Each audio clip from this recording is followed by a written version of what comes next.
first, live, local. This is Fox 12 Now. Hello, everyone. This is Fox 12 Now. I'm Greg Nibbler. As always, we appreciate you joining us. We are live streaming here out of the Fox 12 Oregon newsroom. We're on our YouTube channel, KPTV.com, and on the Fox 12 Oregon apps. And we cover a wide range of topics.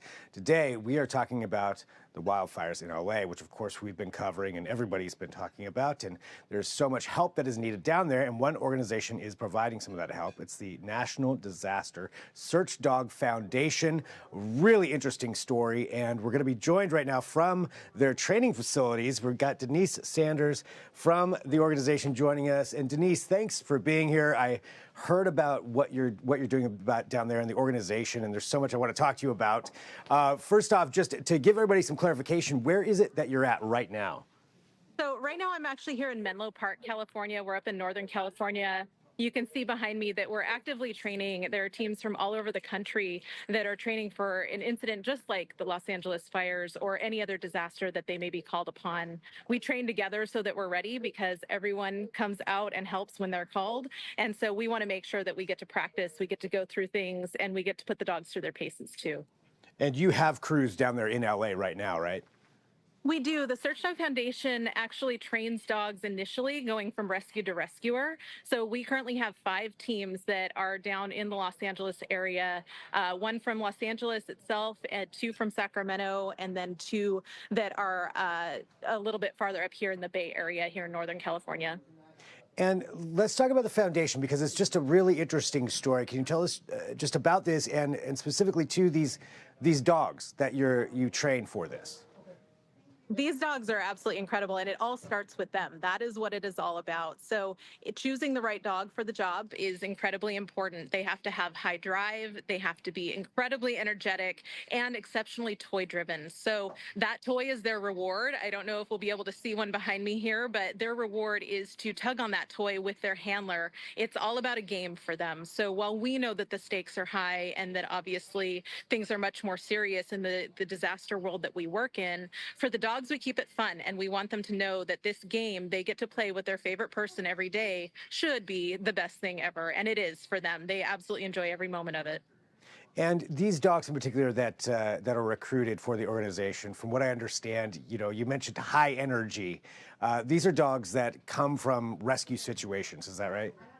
Correct. Majority of our dogs come from shelters, so we recognize these behavioral traits that we look for, and unfortunately, these traits do not make good pets. So oftentimes that's why they are there in the first place in the shelter, but we know we can channel that into a job that they are successful at and they feel successful, and it just so happens that it helps us with the job that we need to do as well. I mean, I love that these are, these dogs that are having trouble finding a home. You go in there, you get them, and now they get to have, they're doing an amazing job, but for them, they're having a great, the best time of their life, as you mentioned, playing with their handler and doing that training. And so when you do get these dogs and you rescue them out of the shelter, how does the training program work? Like, how do you get them from this point of being a super high energy dog that may not make a great pet, but will work great for the situation? So, as I said, it starts with the dog themselves, and they inherently, instinctually have those traits that we look for. But when they come through our gate, sometimes they don't connect with us. They don't want to make eye contact because no one has ever given them a reason to. No human has ever perhaps been kind to them. We don't know their backstory. So that toy and that play is what we really want to bring out of them and see them be successful. And when we do, and we tug with them, we play with them, we call them a good dog, might be the first time they've ever heard that, you start to see them gain their confidence and really come out of their shell. And that's when we get to see the true dog that we're getting to work with. And from there, it's building blocks, little steps at a time until we get to the point where we're here working on the rubble. I don't know if you can see them behind me there. You can see that they get up there and they absolutely enjoy every moment of this. Again, it's a big game. So as long as we're doing our job to keep it fun for them, they get to play it and do everything that they need to do to be happy. And that is really the handler's job. Once we train the dogs, then we train the handler as well. And then we partner them to make sure that they're a good match and that they can work together day in and day out for a disaster scenario like this. And so I just saw one of them running around right there behind you. Yep. So when you get these crews together and, you've got this rebel here, walk us through what it is the dog would be doing, like say in a situation, where it looks like this, a situation down in LA, what is it that they're doing? Right. So the dogs are using their eyes to navigate visually to make sure they're not running into anything. They're being as safe as they can, but they're actually following their nose. So they are not looking for a victim. They are scenting for a victim. They're using their nose to pick up that air scent and to pinpoint where the strongest scent source is. So that means that they're hopefully able to get as close as they can to someone who might be trapped beneath the rubble. And that means that rescue crews can then come in behind them, extricate somebody that needs maybe medical attention, or at least get them out and get them home safe to their families. Wow, I mean that's such an important job, and again, that all comes out of that training and getting that dog comfortable and Yeah. with their person. And looking at the rescue crews you have too, could you go through like how many do you have of these teams around the country?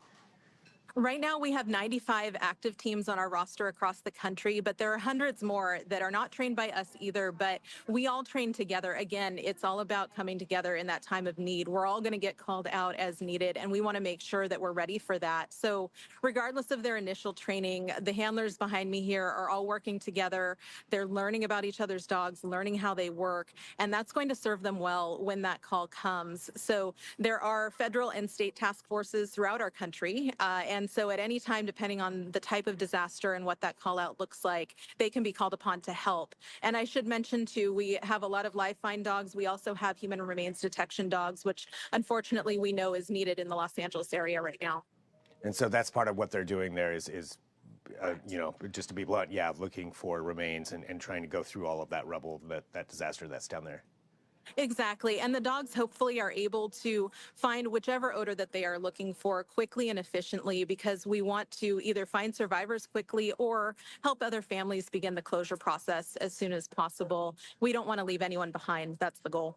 Wow, it's incredibly important and heavy work that you're doing there. I mean, for you, let me ask you, Denise, like, how does it feel for you to watch this through that whole process, of finding this dog that maybe nobody wanted, and for whatever reason is in the shelter, and you go through this training, and then there they are now helping people, either saving people or helping people find closure in a disaster like this?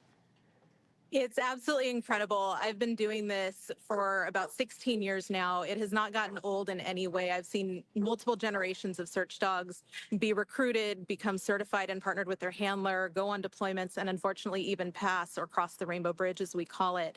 But we've given them a fantastic life, a life they love, with a family that loves them, and a job and a purpose. And it really, truly does not get old, because watching them go out the door to go help somebody, to go help a community, when we were able to help them initially, it doesn't get any better than that. They go from rescued to rescuer and truly love the life that they get to live and thrive in it. So I couldn't ask for anything more. Wow, that's amazing. Well, anything else that and there, right behind you there too, I was just seeing, I was looking for this. Yeah, we've got the crew. So this is everybody doing some training work, going through that rubble, and they're in Northern California. Well, anything else that you think? I'm sorry, I keep looking at the dog. Anything?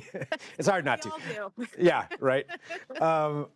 Is there anything else that you think is really important, just for people to know about this work that you do in general, and organizations like yours that are out there helping in this situation? There are a lot of organizations that are helping in different ways. We're right here, right now, working with the HD Search Dog Fund to make sure that these teams are ready. They're an organization like us, a nonprofit. So even though these teams are attached to state or federal task forces, there are a lot of other folks that are helping in their own way. And so it's amazing to see everybody come together, but we do it for the dogs, and obviously we do it for the victims. We want to make sure that everybody comes home and everyone's found. Wow. Well, Denise, thank you so much, for having some time to talk to us about this and just all this important work that you're doing in there with the training. How long are you going to be up there training? We will be here through Sunday. So it's a big 3-day training. Everyone looks forward to it. It's a lot of work, but it's a lot of fun too. Right. And for everybody out there who wants to find out more information about your organization, what's the best place for them to go? Best place is searchdogfoundation.org. You can find us on our website. We're also on social media, and everyone can kind of follow along with what's going on with the deployment, as well as trainings like this. All right. Well, thank you so much, and thanks for all the work that you do. Thank you for sharing our story. Appreciate it. Absolutely. And for everybody watching too, this is Fox 12 Now. We're live. We're going to take a break. I appreciate you joining us. Follow along with us on YouTube as well. And of course, go to KPTV.com under the Fox 12 Now tab or our Fox 12 Oregon apps. We'll be live throughout the afternoon with more segments. So you can come right back here at 1:30 p.m. if you're watching live. Otherwise, watch all of our segments over there on the YouTube channel. I'll talk to you soon. I'm Greg Nibbler. This